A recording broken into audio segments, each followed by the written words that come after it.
তিরমিজি 413 এবং ইবনে মাজাতে 464-65 পেয়ে যাবেন, এবং এটা ইসলামিক ফাউন্ডেশনের নাম্বারের সাথে আপনি মিল পাবেন।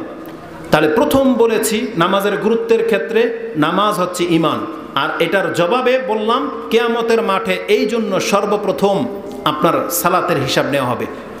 নামাজ যদি কারো ঘাটতি থাকে তাহলে তার বড় কোনো দান তাকে বাঁচাতে পারবে না।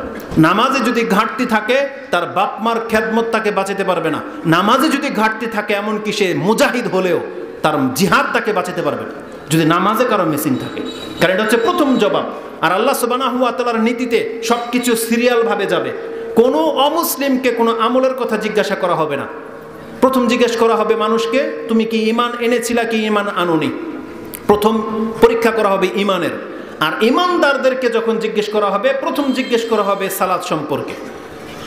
আর যখন কেসাসের বিচার নেওয়া হবে, হক হক নিয়ে কথা হবে যে কার কাছে কার কি হক প্রাপ্য আছে, তখন প্রথম হিসাব নেওয়া হবে খুনের, কে কাউকে হত্যা করেছিল কিনা, রক্ত ঝরিয়েছিল কিনা।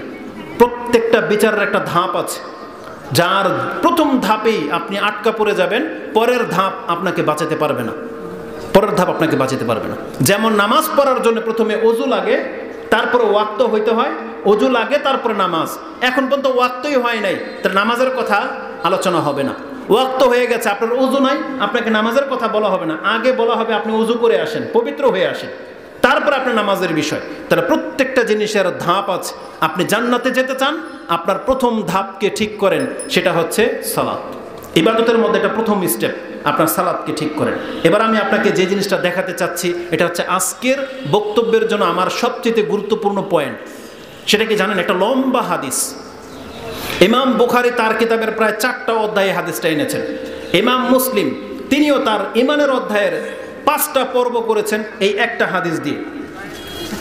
একটা হাদিস দিয়ে। সেটা কি? রাসূল সাল্লাল্লাহু আলাইহি ওয়াসাল্লামকে একদিন জিজ্ঞাসা করা হয়েছিল, কিয়ামতের মাঠে আমরা কি আল্লাহকে দেখতে পাবো কি পাবো না। ওই হাদিসের মধ্যে রাসূল একটা লম্বা চোরা হাদিস পেশ করে দিয়েছেন এবং বললেন শুধু দেখতেই পাবে না, ওই দিনের ঘটনাটা কিভাবে ঘটবে জানেন? আল্লাহ সুবহানাহু ওয়া তাআলা সমস্ত মানুষগুলোকে, সৃষ্টিগুলোকে তার সামনে রাখবেন, কিন্তু আল্লাহ আসবেন না প্রথমে। যেহেতু এখানে কাফের, বেদিন, মুশরিক, খ্রিস্টান, ইহুদি, বৌদ্ধ সব আছে, আল্লাহ তাদের সামনে আসবে না। আল্লাহর পক্ষ থেকে একজন আহ্বানকারী আহ্বান করে বলবে, মান কানা ইয়াবুদু শাইআন ফালিয়াত্তাবি। আল্লাহ বলেছেন দুনিয়াতে যে যার ইবাদত করতে, যে যার পূজা করতে, সেই মাবুদদের সাথে হয়ে যাও। এই একটা আহ্বানে মুসলিম মুনাফিকরা ছাড়া পুরো মাঠ খালি হয়ে যাবে। ইহুদিরা চলে যাবে উজায়ের আলাইহিস সালামের দিকে, খ্রিস্টানরা চলে যাবে ঈসা আলাইহিস সালামের দিকে, বটের পূজারীরা বটগাছের দিকে, সূর্যের পূজারীরা সূর্যের দিকে, গরুর পূজারীরা গরুর দিকে, আগুনের পূজারীরা আগুনের দিকে, ওই যে বৌদ্ধের পূজারীরা গৌতম বুদ্ধের দিকে। মানে যে যার পূজা করেছে। এমনকি পৃথিবীতে যদি মুসলিমরাও কোনো মানুষের পূজা করে থাকে, পূজা মানে ভক্তি করে থাকে, হোক সেটা শাহজালাল, হোক সেটা শাহপরান, হোক সেটা ইমাম আবু হানিফা, হোক সেটা কোনো ইমাম, অথবা ওই যে গাউসুল আজম, মাঝভান্ডারী, যে কোনো ব্যক্তির কেন্দ্রিক আল্লাহর মতো করে ভক্তি করেছে, এদের প্রত্যেককে বলা হবে যে যার ভক্ত ছিল তার দিকে চলে যাও। শুধু মুসলিমরা বাকি থাকবে, মুনাফিকরাও বাকি থাকবে। মুনাফিকদেরকে জিজ্ঞেস করা হবে, সবাই তো সবার মাবুদের সাথে চলে গেল, তোমরা এখনো কেন? ওরা বলবে আমরা তো আল্লাহ কারো ইবাদত করিনি। বাস্তবিক মুনাফিকরা কারো ইবাদত করেনি। তখন আল্লাহ বলবেন এদেরকে কিভাবে পৃথক করবেন? ফায়াতিহুমুল্লাহু ফি গায়রি সূরাতিহি ইয়ারিফুনাহু।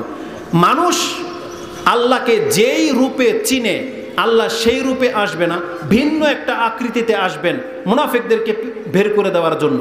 কারণ মুসলিমদের কাছে আল্লাহ সম্পর্কে জ্ঞান আছে, আল্লাহ একজন, সবচেয়ে সুন্দর, সবচেয়ে বড়, যেটা আমাদেরকে শিক্ষা দেওয়া হয়েছে। আল্লাহ এই চেহারা নিয়ে আসবে না, ভিন্ন একটা চেহারা নিয়ে আসবে। ওটা দেখে মুনাফিকরা ভাববে আজকে মেনে নিলেই মনে হয় কামিয়াব। ওই মাবুদের দিকে মুনাফিকরা সরে যাবে, শুধু খালেস মুমিনরা হাসরের মাঠে থাকবে। তখন আল্লাহ বলবেন তোমরা কার অপেক্ষায় আছো? তখন মুসলিমরা বলবে আমরা আমাদের প্রতিপালকের অপেক্ষায় আছি।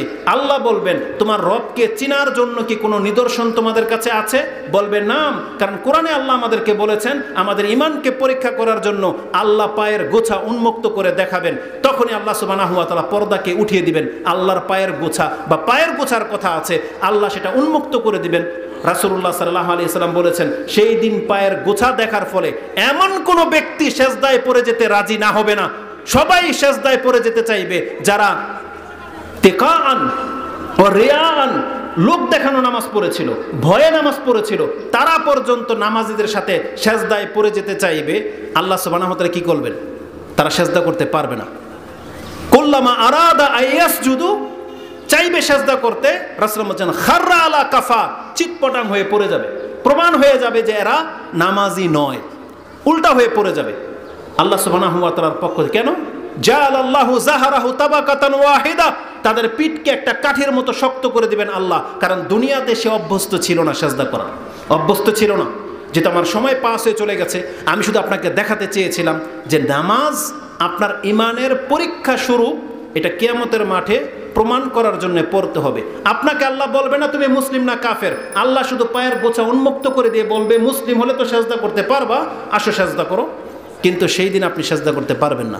ওই দিন প্রমাণ হয়ে যাবে যে কে মুসলিম ছিল, কে কাফের। অতএব আমরা আল্লাহ সুবহানাহু ওয়া তাআলার এই বিধানের উপরে ঈমান রেখে আমাদেরকে 5 ওয়াক্ত সালাত আদায় করতে হবে। এটা চূড়ান্ত একটা ফয়সালা, চূড়ান্ত ফয়সালা। যেমন আপনি কোরআনে পাবেন, তেমন আপনি হাদিসে পাবেন। আর নামাজ না পড়ে মুক্তি পাবেন, আপনার কাছে কোনো দলিল নেই। এটা নির্বাক্যে বলতে আপনার কাছে দলিল তলব করাই হবে না। আপনার কাছে কোনো দলিল নাই যে বেনামাজি জান্নাতে যাবে, একটা দলিল আপনি দেখাতে পারবেন না, কোরআন হাদিসের নাই। অতএব দলিলের দিকে আসুন, আপনার রবের কথার দিকে আসুন, রাসূল সাল্লাল্লাহু আলাইহি হাদিসগুলোকে মেনে নেওয়ার চেষ্টা করেন, তাহলে আপনি ঈমানদার হতে পারবেন। আর ঈমানদার হতে চাইলে আপনি 5 ওয়াক্ত সালাত পড়ে আল্লাহর সাথে সাক্ষাৎ করার চেষ্টা করুন। আল্লাহ আমাকে এবং আপনাদেরকে নামাজি বানান, বলেন আমিন। আল্লাহ আমাকে এবং আমাদের সন্তানদেরকে আল্লাহ 5 ওয়াক্ত নামাজ কায়েমকারী বানিয়ে দাও। আমাদের ফ্যামিলিকে, ঘরের মধ্যে যে সমস্ত মা বোনরা আছে আল্লাহ, তাদেরকে তুমি হেদায়েত দান করো, তারা যেন 5 ওয়াক্ত সালাত আদায় করতে পারে। এবং আমাদের মাধ্যমে যে সন্তান এই পৃথিবীতে আসবে, আমরা যেন তাদেরকে নামাজি বানাতে পারি। যেমনটা ইব্রাহিম আলাইহিস সালাম দোয়া করতেন, আমাদেরকে ঠিক ওইভাবে দোয়া করতে হবে। আল্লাহ তুমি কবুল করো। সুবহানাকাল্লাহুম্মা রাব্বানা ওয়া বিহামদিকা আশহাদু আল্লা ইলাহা ইল্লা আনতা আস্তাগফিরুকা ওয়া আতুবু ইলাইক।